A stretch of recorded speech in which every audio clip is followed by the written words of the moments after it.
Bonjour Bastien, merci d'être avec nous pour cette édition de Bulle de rêve en partie consacrée au Festival du film d'animation de Rennes. On est là pour parler de ton film qui était en compétition, qui s'appelle Lisa. Et ma première question, c'était après tes autres films où la... Donc pardon, pour parler un petit peu du film, c'est un film expérimental en grande partie abstrait qui part d'une musique de George Gershwin, c'est ça? C'est une composition de Georges Gershwin, ouais. C'est une composition de Gershwin et qui est sur pellicule comme une partie de tes précédents films, comme Aérobie et Sous la canopée. Et alors moi je voulais te demander, après tous tes autres films où la musique elle a été presque composée sur mesure, en tout cas à partir de tes images en partie, qu'est-ce qui fait que cette fois-ci tu t'es allé vers une bande son qui était déjà existante? Alors, il y a une part quand même de challenge là-dedans. Et c'était aussi le fait de pouvoir essayer de créer quelque chose qui soit lié à la musique et que ce soit vraiment la musique le fil directeur.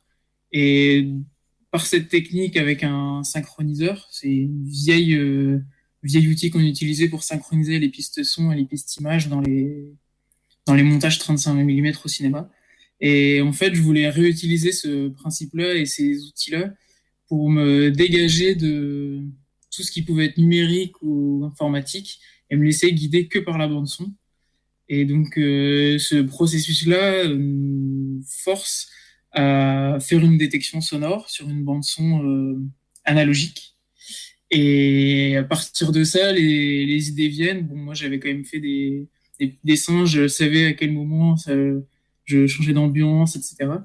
Et c'est ce fil conducteur de musique, en fait, qui nous aide à avancer. Et je voulais inverser ce principe-là que j'avais avant, où c'était des images, et ensuite, il y avait la musique qui venait après.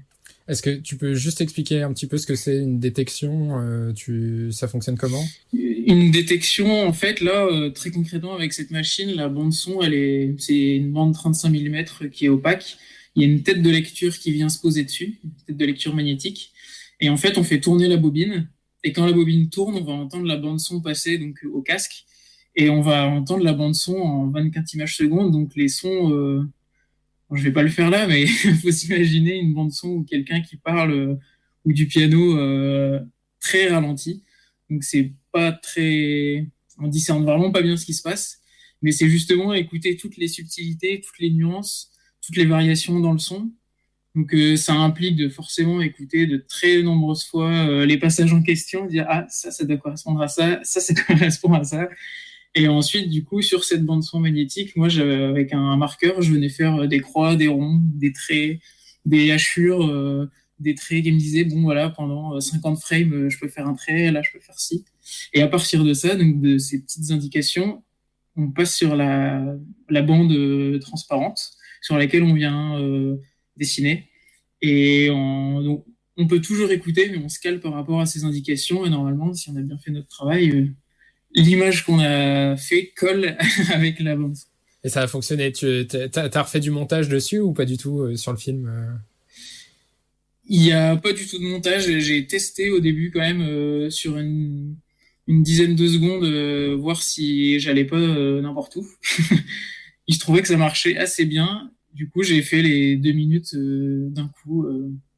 Et c'est quelque chose qui est quand même vachement agréable parce que j'avais passé entre 1 mois et demi et 2 mois à dessiner sur la pellicule, à ensuite à prendre les photos pour la numériser.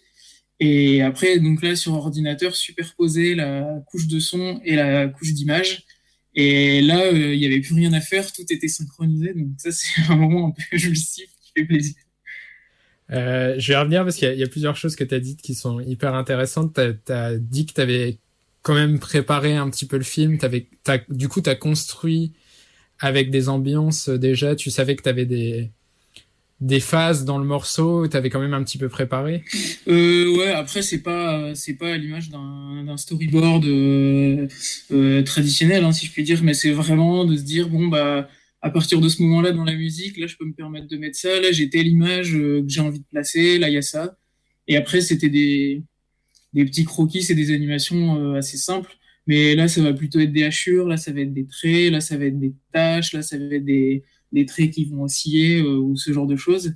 Et après, j'avais aussi récupéré des bandes son 35 mm des, des bandes annonces, pardon, de films 35 mm. Et en fait, j'avais pioché dedans des images qui m'intéressaient.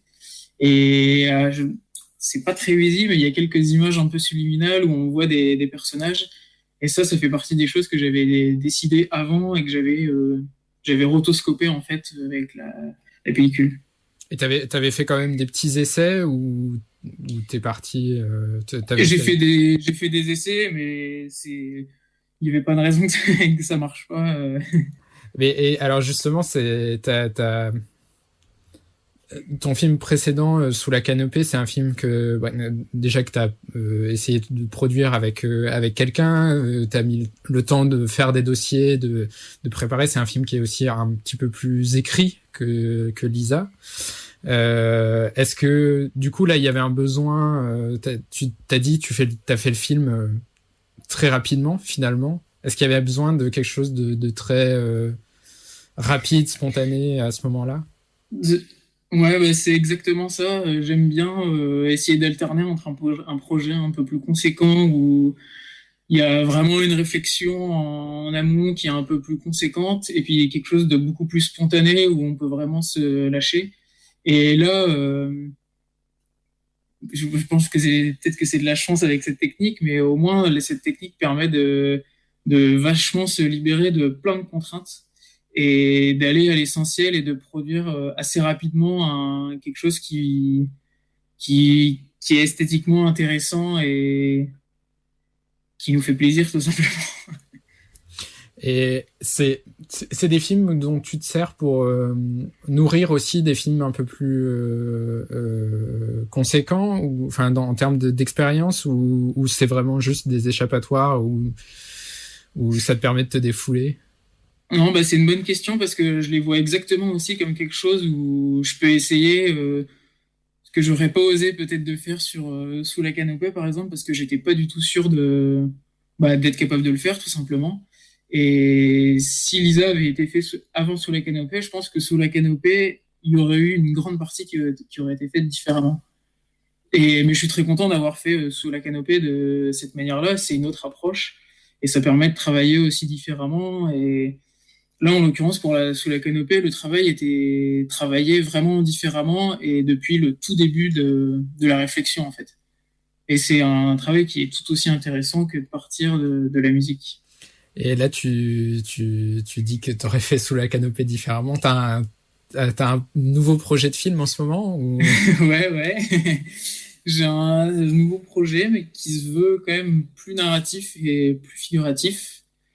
Donc, bon, il y a une prise de risque, mais il y a quelque chose que j'ai envie d'essayer et qui m'intéresse aussi là-dedans. Mais tout en gardant une part abstraite, une part expérimentale que je trouve nécessaire et qui m'intéresse particulièrement. C'est quelque chose, enfin, bon, quand on connaît vraiment tout ton parcours, là, on peut dire, nous, on était en classe ensemble, donc c'est quelque chose du figuratif, t'en as fait, mais il y a très longtemps, justement, en DMA à l'ESAT, qu'est-ce qui fait que là, tu y reviens, pour ce nouveau projet? Bah, je pense que j'y reviens parce que le propos du film, disons, est peut-être un peu plus lourd ou plus concret. Et là, ça se révèle nécessaire d'avoir une part figurative pour soutenir un peu le propos. Mais je trouve aussi nécessaire d'apporter une part abstraite et expérimentale qui permet d'aller un peu au-delà et d'exprimer les choses d'une autre manière et de toucher un peu les gens différemment. Une part un peu plus sensorielle que descriptive ou figurative. Il y a quelque chose que je trouve intéressant là-dedans et qui est pas beaucoup exploité, je trouve.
Alors les auditeurs peuvent pas le voir, mais derrière toi t'as des guitares, donc t'es aussi musicien. et je voulais quand même te poser une question. Donc pour revenir à Lisa, je me demandais si tu envisageais les choses de la même façon. Je sais aussi que en tant que musicien t'aimes bien l'improvisation. Et je trouve qu'on retrouve quelque chose, même si là tu nous as dit tu prépares quand même un petit peu, mais il y a cette impression en tout cas dans Lisa d'un film qui est assez jeté et qui fait penser à un processus d'improvisation. Est-ce que c'est des parallèles que tu fais ou pas du tout, et t'as pas la même façon de l'envisager en musique et en... C'est des parallèles que je fais, ouais, mais plutôt, je dirais, inconsciemment. Disons que ce que j'aime dans la musique et dans le jazz, c'est l'improvisation. Et là, dans la pellicule, c'est quelque chose que je retrouve aussi, bien évidemment. Et c'est aussi savoir se laisser aller et lâcher prise. On suit la musique et des fois, il y a des accidents. Bon, bah, on peut pas faire marche arrière, on n'a pas de contrôle Z. J'ai fait des erreurs, faut couper la pellicule, faut la rescotcher avec une colleuse, c'est un peu plus fastidieux. Mais il y a en même temps quelque chose qui est un peu excitant aussi, de se dire, bon, bah, je le laisse comme ça, on verra bien. Et des fois, il y a des choses qu'on pense avoir réussi qui marchent pas bien et des choses qu'on pense avoir ratées qui se révèlent super intéressantes, en fait. Et, non, non, vas-y. Non, j'allais dire, c'est hyper intéressant parce que aujourd'hui, il y a quand même une grosse partie des films d'animation qui sont faits en numérique, même en court-métrage, on a de plus en plus de numérique. Et il y a cet aspect de revenir en arrière qui est facilité, on va dire, entre guillemets. Et moi, je me demandais justement si c'était une contrainte que t'aimais bien. Enfin, est-ce que tu te poses aussi ces contraintes de travailler en pellicule pour te forcer, entre guillemets, à ce truc-là, de pas revenir? Ouais, il y a une forme de contrainte, ça c'est sûr. Mais en même temps, cette forme de contrainte, je trouve qu'elle impose une certaine forme de simplicité dans le sens où on peut pas trop se permettre quoi que ce soit et se perdre. Et j'aime bien ce côté-là de se dire, bon, bah, ça je vais pas essayer ou ça c'est impossible, je vais rester là-dedans et essayer de faire mon mieux là-dedans. Qu'avec le numérique, bon, c'est très bien, hein, mais moi j'ai tendance à un peu me perdre et me dire, bon, ça c'est possible, mais qu'est-ce que je vais faire maintenant? Il y a trop de possibilités. Et il y a aussi, ça je me l'impose pas, c'est un vrai plaisir, c'est de retrouver vraiment l'aspect concret du matériau. Bon là en l'occurrence c'est la pellicule, mais de travailler avec des plumes, avec de la gouache, des encres, et toujours toutes ces petites choses-là qui font qu'on est en contact avec la matière et qui m'intéressent, quoi. Oui, Ouais. t'as l'outil sur lequel tu travailles. Là, tu disais le lecteur qui est quelque chose. Enfin, c'est vrai que ça ramène dans un univers très Et avec la pellicule, concret. ce que j'aime bien aussi, c'est des fois, on en a un peu marre au bout de la fin de la semaine où on a passé tout son temps sur un format qui fait 3 centimètres.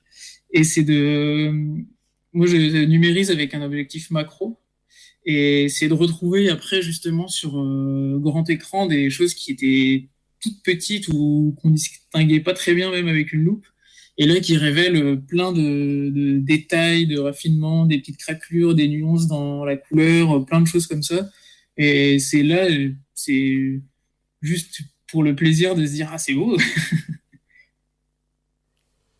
Et c'est marrant parce que moi, je vois très bien l'aspect de surprise plaisant. Enfin, moi, je sais que j'ai aussi dans ma pratique, j'ai ce besoin-là de dire, enfin, de me dire à chaque étape, faut qu'il y ait un peu de surprise parce que sinon, on s'emmerde un petit peu rapidement. Et je me demandais justement, là, tu vas faire un projet peut-être justement plus figuratif où il y a entre guillemets, ça suppose un tout petit peu plus de préparation de ce point de vue-là. Est-ce que tu y as déjà réfléchi? Est-ce que tu actes que justement ce sera plus préparé, peut-être plus cadré? Ou est-ce que tu essayes justement de trouver des solutions pour garder ces sentiments de surprise? Bah là, c'est un peu plus délicat de penser comme ça, je dois admettre. Donc c'est forcément un peu plus cadré. Mais de la manière dont je conçois actuellement ce projet, disons que tout n'est pas linéaire. Et il y a quand même des parties qui gardent une certaine forme de liberté. Disons qu'il y a des choses qui nécessitent d'avoir un travail plus réfléchi et beaucoup plus préparé, peut-être avec un storyboard ou ce genre de choses, et des parties où c'est vraiment des intentions. Et moi, je fonctionne beaucoup avec des schémas et des courbes. Et enfin, disons que ça m'aide à avoir une représentation temporelle des éléments et de se dire à tel moment dans le film va se passer ça, à tel moment ça sera plus comme ça. Donc c'est pas forcément des choses qui sont vraiment écrites ou qu'on peut voir, mais c'est des choses quand je vois le schéma, moi ça m'aide vachement à me repérer, à me dire bon bah là faut que je fasse ça, là je peux me permettre d'être beaucoup plus libre et je fonctionne aussi comme ça. Donc c'est savoir peser le pour et le contre et de parfois s'imposer des contraintes dans cette partie-là, mais dans une autre partie c'est de se laisser plus aller et d'aller vraiment comment dire, dans quelque chose de beaucoup plus primitif et sensoriel, quoi. Mais c'est hyper intéressant là ce que tu dis, ces outils là que tu utilises de courbes c'est des vrais outils de réalisation en fait. On s'extrait vraiment d'un outil comme le script qui est vraiment très détaillé et qui est presque fait pour faire les étapes d'une scène, mais là, tes idées de courbes et de schémas sur le film, ça permet aussi d'avoir une vision un peu plus globale, c'est ça, un peu plus ouais. de Et construction. je sais que moi peut-être que je pourrais éviter de le faire et me dire voilà, c'est dans ma tête, je sais comment je vais faire, mais le fait d'essayer de le poser sur le papier sous n'importe quelle forme, que là en l'occurrence avec un schéma, ça permet à la fin, ou quand on est en train de travailler, de se dire bah, faut pas que j'oublie parce que c'était ça que je voulais faire et de pas se perdre, parce que ça c'est aussi un grand risque, surtout avec l'abstrait, je pense, d'avancer, puis de se laisser aller, de se dire ah bah tiens ça c'est cool, ça me plaît aussi, puis au final de se perdre totalement et de perdre l'intention qu'on avait au début. Et tu parlais donc de poser ça sur une forme de script. Ça me rappelle que quand j'étais en résidence à la Cinémathèque québécoise, j'avais eu la chance d'avoir des archives de McLaren. Alors, je vais pas dire de bêtises, donc je vais pas citer le nom du film sur lequel c'était. Mais dans ces archives-là, il travaillait beaucoup avec plein de petits schémas, des tableaux, des annotations dans tous les sens. Alors, à première vue, ça demandait un peu de travail de compréhension, mais lui, à mon avis, devait très bien le comprendre. Et on voyait à quel point, en fait, c'était très, très, très réfléchi et il savait exactement où il voulait aller, quoi. Bah écoute, merci beaucoup d'avoir pris le temps Ouais, pour merci à nous, toi. Bastien. On espère avoir de tes nouvelles avec ce prochain projet de film. Et puis peut-être te faire venir dans le rêve pour un format un peu plus long. Mais en tout cas, merci de nous avoir parlé de Lisa cette semaine. Merci.